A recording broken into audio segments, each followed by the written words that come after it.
everybody. Hi, everyone. We are here with Cultivating Consciousness Corner, and we kind of got a special topic today because we have a special guest here with us who doesn't always make it to the Consciousness Corner videos. We have Jonas down yonder there. You see him? Yep. So, Jonas is a huge advocate of the game chess. Not only is he an advocate of the game chess, he's a teacher of the game chess, and he will be soon starting a chess club right here at Cultivate Consciousness Corner in this very room, in our classroom. So, a question that I thought of was, all right, so chess is a game, right? And we do other things that are kind of game-like sometimes. We do card readings and we do things like this that kind of feel interactive and game-ish in a way. Well, chess is a very strategic and interesting game. It takes a lot of forethought. It takes a lot of knowledge. With someone like Jonas, chess is also a huge way to connect and to almost connect spiritually in a way. It uplifts the way he thinks and processes information and what have you. So my question is, beyond moving the pieces across the board to just win a game, right? How can the game of chess or playing the game of chess with other people help you grow from a place of body, mind, and spirit and soul? How does that help elevate a person's consciousness, the game of chess? Well, first off, I would say visualization skills. That means, like, for players and a lot of players, if you've been playing the game for a while, you can often see the board in your head. But as soon as you can kind of get the image of a full chessboard in your head, you can start seeing other stuff too. Like, for instance, I could close my eyes right now and tell you most of the layout of this room. And I could probably navigate myself through this room just with my eyes closed by knowing where everything is because I visualize it in advance. Okay, so what you're saying is chess can help elevate how you use your third eye or inner vision. So Right. you can actually train yourself to, which is interesting because one of the things we teach here is how to activate things like clairvoyance or inner vision and how to work toward growing these skills. Well, the game of chess allows you to strategically think steps ahead so you can close your eyes and begin to see and visualize how the pieces could dance across the board to get certain outcomes. So it will enhance that inner vision ability.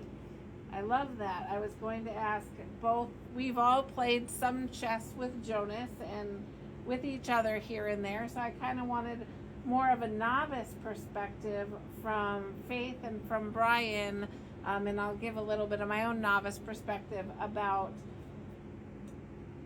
have you noticed anything with the game of chess as far as how has it helped you, even just playing very basically? Have you noticed any benefits to it with your physical, spiritual, or emotional development? I've noticed physically it seems to help with, like, if you're having trouble to relax your mind.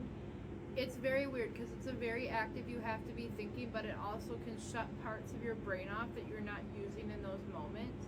So I've noticed that helps pretty much, and like you learn a lot through basically playing a game. And from what I understand, there's a lot of different ways people play the game of chess, and there's a lot of different styles of chess you can play. So out there, I know there's probably some spiritual versions that people play for certain reasons as well. How about you, Bri? What's your experience with the game, Ben? Well, for me, like she said, it's a very thinking game. So I have to strategically try to put myself where I need to be, to get my opponent, right? So in lieu of that, I kind of look at it as like strategy, right? And I use that a lot through everything that I do. So with utilizing my gifts, you know, if it's my third eye or if it's my heart chakra, I'm always setting the intention of what I'm doing. So when I start a game, I might set my intention to try to see things that are hidden, that aren't there. So you're always being that couple steps ahead. You're always, you know, refocusing yourself and allowing yourself to, shall I say, bring yourself back to square one to see the big picture instead of being narrow-minded, like, oh, he did this or he did that, but what's the big goal? You know, so that's kind of how I play chess. And I mean, that's how we use a lot of our spiritual gifts as well. Absolutely. I think one of the things I love about playing the game is you are usually directly playing with another individual, and being involved in gameplay, the other individual, especially in a game like chess, you are anticipating movements. So another individual has essentially given you permission to read their energy. So a great way with chess playing is to feel into that person's energy. I'm feeling into the energy of the opponent I'm playing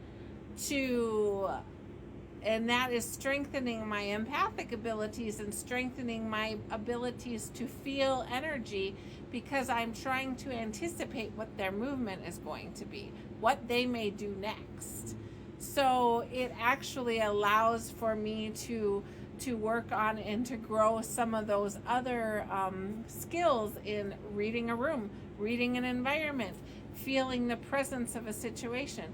The other thing I've noticed is it brings you very much to the present moment, because you can anticipate something and then it doesn't play that way and it plays someplace else. So it brings you directly present.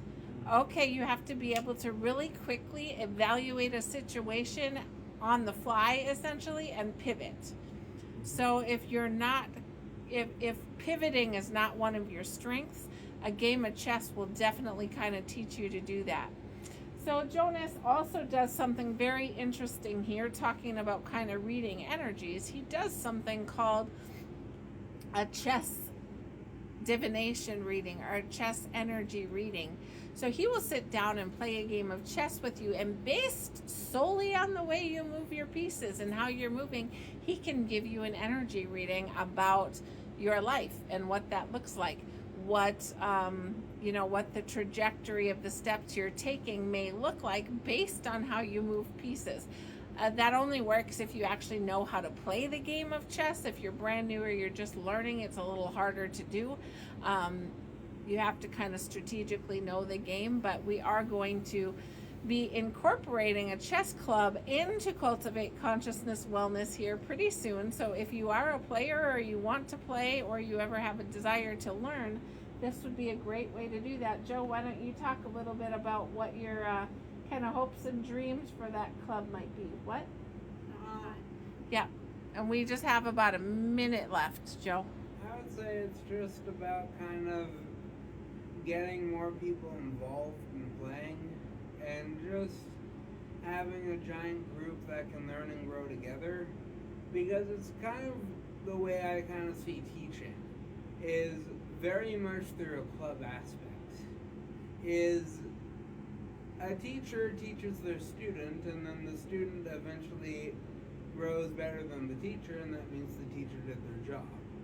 And then the teacher keeps playing that student or students over and over again until the club keeps growing better, because each person is challenging the other to get better, because they're keep facing each other and keep playing different moves and keep realizing different things.